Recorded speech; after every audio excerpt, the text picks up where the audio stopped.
ታሪካችን ሲጀምር ሆፐር የተባለውን አርኪኦሎጂስትና ውሻውን ቦስን እያስመለከተን ነው። በ1970ዎቹ ወደ አንድ ዋሻ ይወርዱና የጠፉትን ቤተሰቦቻቸውን መፈለግ ይጀምራሉ። ከዚያም በዋሻ ውስጥ አንድ ነገር እንዳለ ከርቀት ተመልክተው ያስተውላሉ።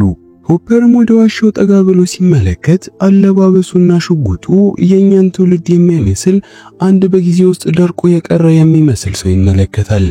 ባየው ነገርም የተደናገጠው ሆፐር ወደ ኋላ ተመልሶ ወደ ቤቱ ይሄዳል።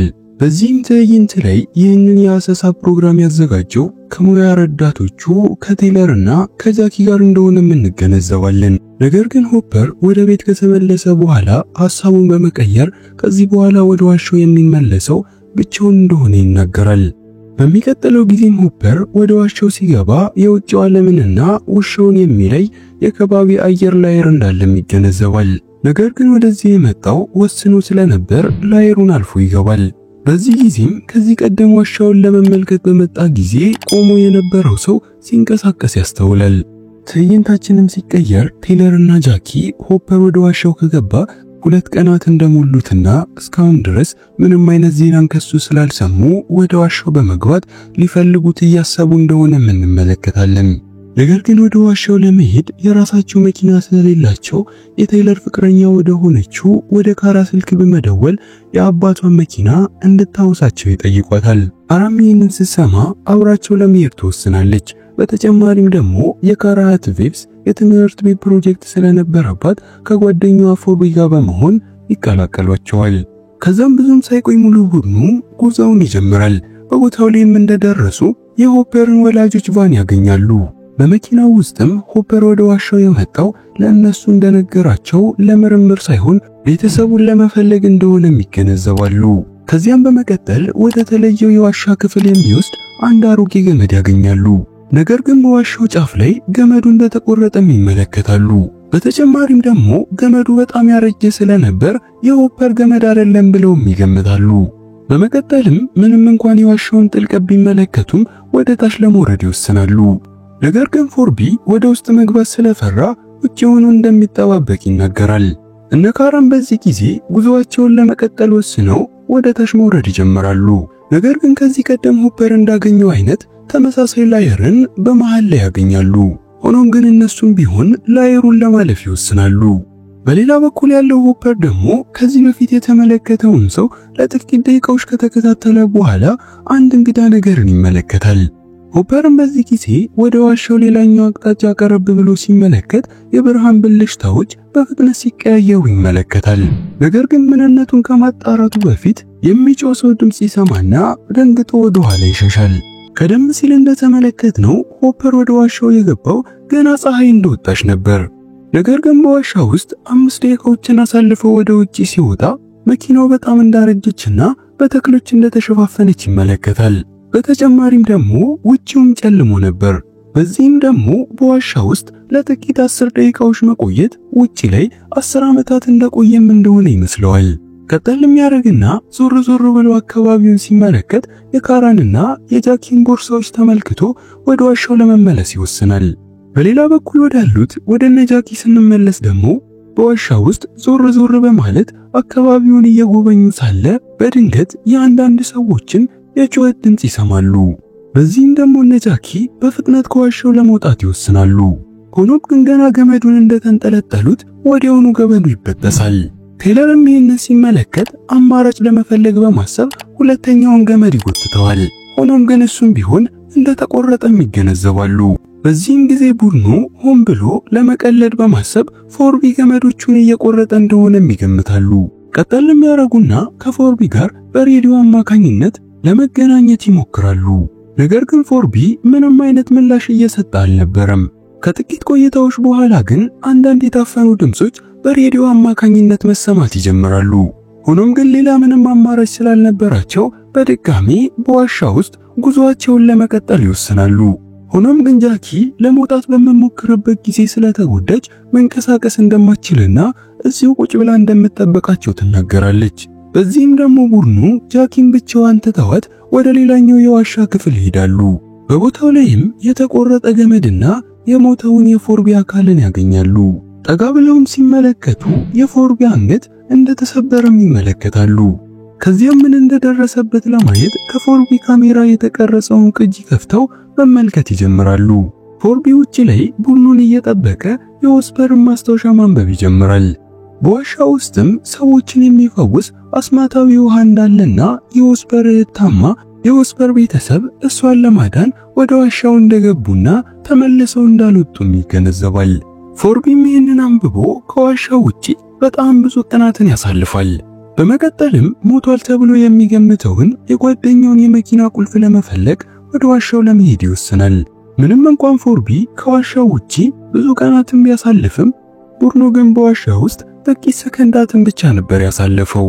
ፎርቢም በመቀጠል ወደ ዋሻው ገመድ በመንጠልጠል እየገባ ሳለ ገመዱ ይበጠሳል። በዚህም ደግሞ ወደ ታች ይወድቃል። ሆኖም ግን ወድቆም አልሞተም ነበር። ቦታው ላይም ለአንድ ሰዓት ያክል ራሱን ስቶ ከሰመመኑ ሲነቃ ከታይለር ጋር ለመነጋገር ይሞክራል።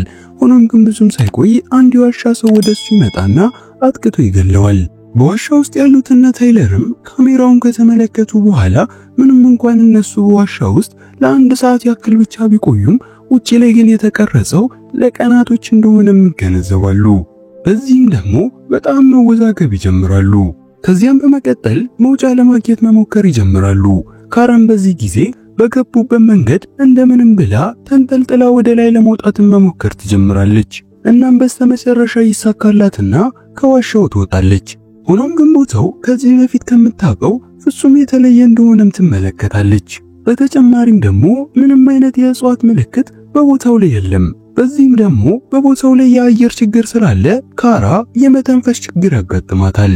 በመንገዷ ላይም ትልቅ የአቧራ ሆኖ ንፋስና በሰማዩ ላይ ግዙፍ የሆነ 3 ማዕዘን ቅርጽ ያለው ምንነቱ ያልታወቀ ነገርን ትመለከታለች። ሆኖም ግን አሁንም ቢሆን ለእርዳታ ማንንም መጥራት ስላልቻለች ተመልሳ ወደ ዋሻው ትገባለች። ሆኖም ግን ሌሎቹ እርዳታ ለማግኘት እንኳን እንዴት አትሞክሪም ብለው ይወቅሷታል። ምክንያቱም ደግሞ እሷ በዋሻ ውስጥ ላሉ ሰዎች ጥቂት ሰከንዶችን ብቻ ነበር ቆይታ የተመለሰችው። ነገር ግን እሷ ለ30 ደቂቃ ያህል በምድር ላይ ተዘዋውራ ነበር። በዚህም ጊዜ ቡኑ ከዋሻ ውጪ ያለው ጊዜ ከዋሻ ውስጥ ባለው ጊዜ የበለጠ እንደሚፈጥንም ይገነዘባሉ።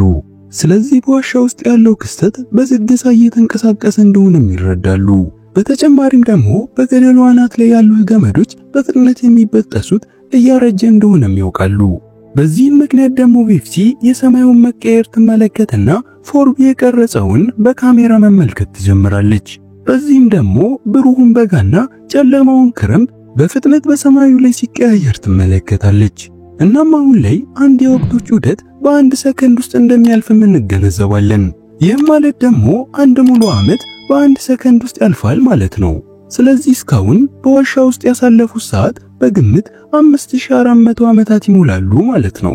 ካራም በዚህ ጊዜ በድጋሜ ከገደሉ ላይ ወደ ላይ ለመውጣት ትሞክራለች። ሆኖም ግን በድንገት በጣም ዘመናዊ የሚመስል አንድ መሰላል ወደ ታች ይወረወራል። በመሰላሉ አማካኝነትም አንድ የጠፈር ልብስ የለበሰ ሰው ወደ ታች ይወርዳል። ነገር ግን በድንገት ካልታሰበ ቦታ የዋሻ ሰዎች ይመጡና የጠፈሩን ሰው ማጥቃት ይጀምራሉ። ነገር ግን ሰውየው የዋሻ ሰዎችን ገዳይ ባልሆነ ሁኔታ ያስወግዳቸዋል። ቡኑም ይህንን ሲመለከት ወደ ሌላኛው የዋሻ ክፍል መሸሽ ይጀምራል። በዚህም ጊዜ ደግሞ የሆፐር ወላጆችን አስክሬን ለማግኘት ይችላሉ። ሆኖም ግን በድንገት 3 የዋሻ ሰዎች ያጋጥሟቸዋል። ቴይለርም ይህንን ሲመለከት ሴቶቹን ለመጠበቅ ብቻውን የዋሻ ሰዎቹን ይፋለማል። ሆኖም ግን ታይለር በዋሻ ሰዎቹ በጭካኔ ይገደላል። ሴቶቹ ግን አጋጣሚውን በመጠቀም ወደ ዋሻው ሌላኛው ክፍል ይሸሻሉ። ቆይታዎችም በኋላ ካራ ወደ ቦታው ትመለሳለች። በቦታው ላይም የታይለር ሬሳ ታገኛለች። በዚህም ደግሞ በጣም አዝና እያለቀሰች ሳለ የጠፈሩ ሰው በቦታው ላይ ይደርሳል። ከዛም ቀጠል ሊያረግና የታይለርን አካል በማንሳት ወደ ግዙፉ ውሃ ገንዳ ይከተዋል። ነገር ግን በሚያስገርም ሁኔታ በሆነ አስማት ውሃው ታይለርን ወደ ህይወት ይመልሰዋል። ነገር ግን ብዙም ሳይቆይ የዋሻው ሰዎች ተመልሰው በቦታው ላይ ይመጣሉ። የጠፈሩ ሰውም ብቻውን በመሆን 3ቱን ለመጋፈጥ ይሞክራል። ነገር ግን በሚያሳዝን ሁኔታ ያደረገውን ሄልሜት ያወልቁበታል። በዚህም ደግሞ መተንፈስ ይቸገራል። እንደዛ ቢሆንም ግን እንደምንም ብሎ 3ቱን የዋሻ ሰዎች በማስወገድ ለነ ታይለር ስለ ሁኔታው ማስረዳት ይጀምራል። በአንድ ቴክኖሎጂ አማካኝነትም የዜና መልእክቶችንና የምድር መጥፋት፣ በዚህም ደግሞ የሰው ልጆችን በህይወት ለማቆየት ወደ ሌላ ፕላኔትም እንደተጓዙ ይነግራቸውና ህይወቱ ያልፋል። ቡድኑም ይህንን ከሰማ በኋላ ወደ ውጪ መውጣት እንደሌለባቸው ይገነዘባሉ።